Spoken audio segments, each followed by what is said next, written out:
Hello friend, how are you all? Welcome back my channel. Myself Nazia. Class 6 geography NCERT की book चल रही थी। Chapter 1 to 4 already upload हो चुका है। चैप्टर 5 हम लोग कंटिन्यू कर रहे थे। चैप्टर 5 का पार्ट 2 वीडियो है ये। सो स्टार्ट करते हैं। हमारा टॉपिक है हाइड्रोस्फीयर। अर्थ को ब्लू प्लैनेट कहा जाता है। क्यों कहा जाता है? क्योंकि हमारे अर्थ में 71% अर्थ का जो हमारा हिस्सा है वो कवर है पानी से। सिर्फ 29% हिस्से पर जमीन है। हाइड्रोस्फीयर वाटर को कंसिस्ट करता है हर तरीके के फॉर्म में, जैसे कि running water in ocean and river या लेक्स। ये पानी बहता हुआ पानी जो ओशियंस, रिवर, लेक्स में भी शामिल है। ग्लेशियर के फॉर्म में भी होता है। ज़मीनी पानी अंडरग्राउंड वाटर के फॉर्म में भी होता है और वाटर वेपर के फॉर्म में भी होता है एटमॉस्फेयर में।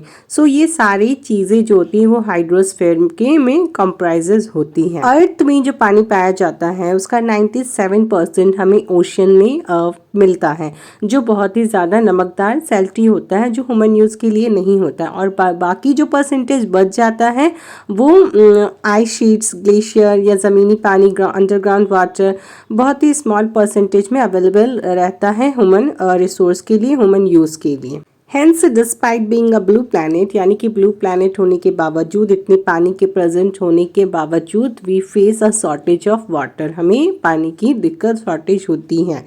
ओके, नेक्स्ट है ओशियन। ओशियन देखिए एक बहुत ज़्यादा मेजर पार्ट है और इम्पॉर्टेंट पार्ट है हाइड्रोस्फीयर का। ये सभी ओशियन जो होते हैं वो इंटरकनेक्टेड होते हैं एक दूसरे के साथ। ओशियन वाटर क्या होता है ना फ्रेंड, हमेशा मूविंग करता रहता है, हमेशा उसका मूवमेंट होता है। ये मूवमेंट जो होता है ना ओशियन वाटर का 3 तरीके का होता है। एक होता है waves, second tides and third one is ocean current. तो इस तरीके का मूवमेंट होता है।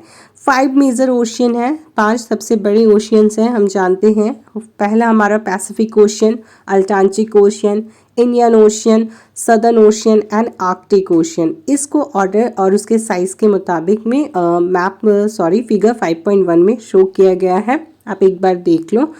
पैसिफिक ओशियन ना लार्जेस्ट ओशियन है पूरे वर्ल्ड का। ये 1/3 ऑफ द अर्थ के हिस्से पर फैला हुआ है। मैरियाना ट्रेंच जो है वो डीपेस्ट पार्ट है हमारा अर्थ का, जो पैसिफिक ओशियन में मौजूद है। पैसिफिक ओशियन सर्कुलर शेप में ही होता है ऑलमोस्ट, ठीक है।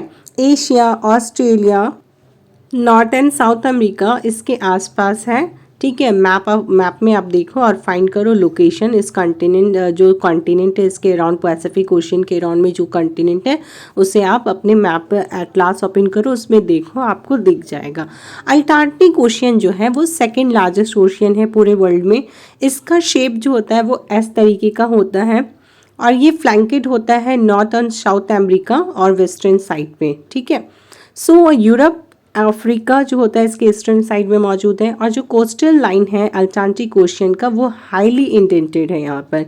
इसका irregular and indented coastal line जो होता है वो प्रोवाइड करता है एक आइडियल लोकेशन नेशनल हार्बर और पोर्ट्स के लिए। So from the point of view of commerce it is the busiest ocean. So यहाँ पे देखें, यहाँ पे कोस्टल लाइन है। सो कोस्टल लाइन से क्या होता है, हम ट्रेड ट्रांसपोर्ट वगैरह बहुत ज़्यादा इजी होता है, चीप होता है, सस्ता होता है। सो ये ये जो जगह है ना वो कॉमर्शियल तौर पर बहुत ही ज़्यादा बिजिएस्ट ओशियन हमें देखने को मिलता है। थर्ड है हमारा Indian ocean. Indian ocean is the only ocean name after a country. Indian ocean इसकी कंट्री के नेम पर पड़ा है जो है इंडिया। इसका शेप जो है ओशियन का वो ट्राइंगुलर शेप में है। In the north it is bound by Asia, north की तरफ ये एशिया से घिरा हुआ है और वेस्ट में अफ्रीका की तरफ से घिरा हुआ है और ईस्ट में ऑस्ट्रेलिया की तरफ से घिरा हुआ है। सदर्न ओशियन जो होता है वो इन सर्कल होता है कंटिनेंट ऑफ अंटार्कटिका और ये फैला हुआ है नॉर्थवर्ड में 60 डिग्रीज साउथ लैटिट्यूड पर।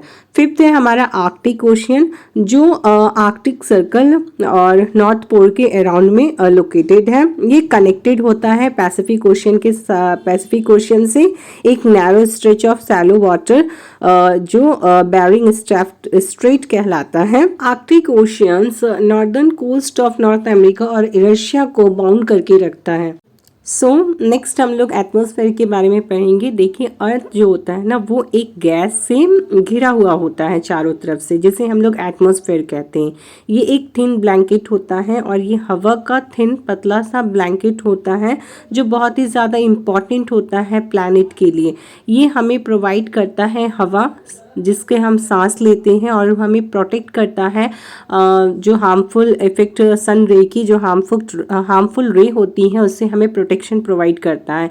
एटमॉस्फेयर का हाइट जो होता है वो 1600 किलोमीटर तक होती है और एटमॉस्फेयर को डिवाइड किया गया 5 लेयर्स में। उसके कंपोजिशंस, उसके टेम्परेचर और अदर प्रॉपर्टीज़ के अकॉर्डिंग उसको डिवाइड किया गया है 5 लेयर्स में।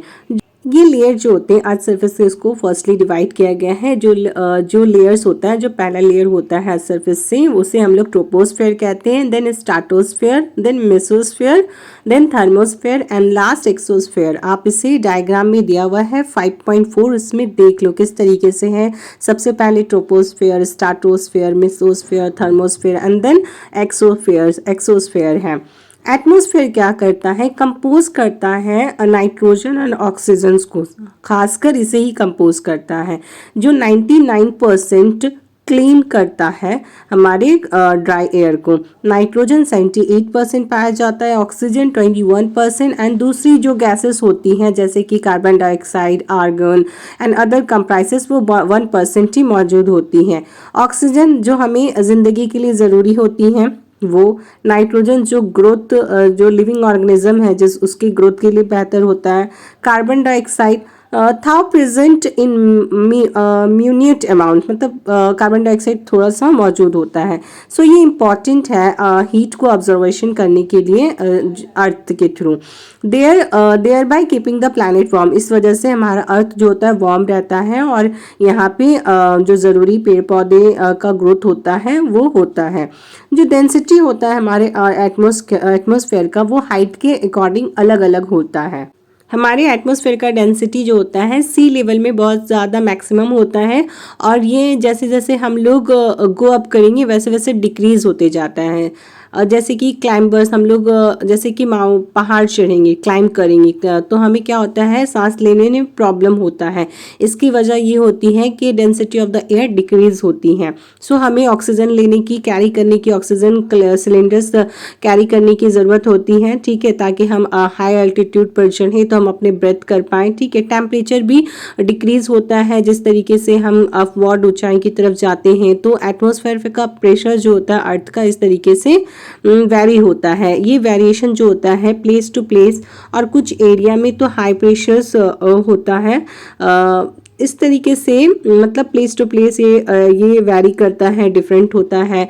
कुछ एरिया में क्या होता है, हाई प्रेशर होता है, कुछ एरिया में लो प्रेशर होता है। हवाएं जो होती है वो क्या करती हैं, एयर मूव करती हैं हाई प्रेशर से लेके टू लो प्रेशर के तरफ हवा का मूवमेंट होता है। सो मूविंग एयर को हम लोग क्या कहते हैं, वाइंड कहते हैं। सो फ्रेंड आगे बढ़ते हैं। Biosphere the domains of life. देखिए बायोस्फीयर क्या है, एक नैरो जोन है जो लैंड, वाटर, एयर को कांटेक्ट करके रखता है आपस में। सो इस जोन में ज़िंदगी पाई जाती है और इसी वजह से हमारा प्लैनेट जो है यूनिक प्लैनेट है जिसमें ज़िंदगी सर्वाइव करती है, एग्जिस्ट करती है।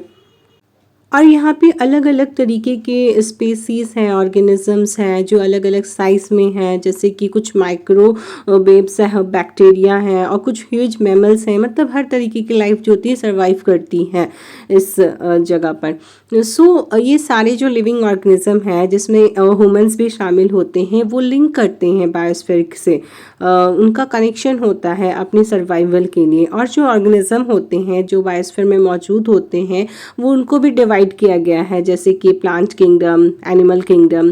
3 डोमेन्स हैं ऑफ द अर्थ के जो इंटरेक्ट करते हैं आपस में एक दूसरे के साथ और इफेक्ट भी करते हैं एक दूसरे को कुछ वे में, जो है for example cutting of forest for fulfilling our needs of wood. क्या करते हैं हम लोग, जंगलों को काटते हैं अपने डिमांड को पूरा करने के लिए लकड़ी की लालच में। और clearing and land for agriculture, खेती बाड़ी करने के लिए हम क्या करते हैं, जंगलों की सफाई करते हैं, lead to fast removal of soil from slope, जिसकी वजह से क्या होती हैं, जो मिट्टी होती हैं वो बहुत जल्दी ही रिमूव हो जा रही हैं अर्थ के सरफेस में। इसी तरीके से अर्थ का जो सरफेस है चेंज हो रहा है, नेचुरल क्लाइमेट्स भी क्या हो रहे हैं, चेंज हो रहे हैं, जिसकी वजह से क्या, जैसे कि अर्थक्वेक वगैरह होना शुरू हो रहे हैं।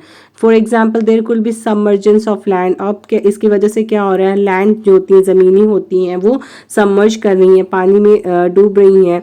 इसके नतीजे में सम केसेस में सुनामी आ रही है। ठीक है, अभी ये हाल फिलहाल में अंडमान और निकोबार आइलैंड जो है वो सबमर्ज हुआ है, अंडर वाटर, पानी के अंदर चला गया है।